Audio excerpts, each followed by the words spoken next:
pagkakamaling nagawa sa nakaraan? O hindi naman kaya kapag napisto ang kanyang plano, dito nangihina ang impakto?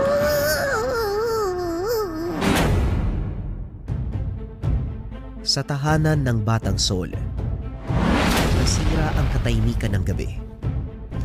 Isang napakalaking nilalang ang bumisita sa tahanan. Napakahaba ng sungay. Mas malaki ng ilang ulit sa balaw. Ito ang sarangay.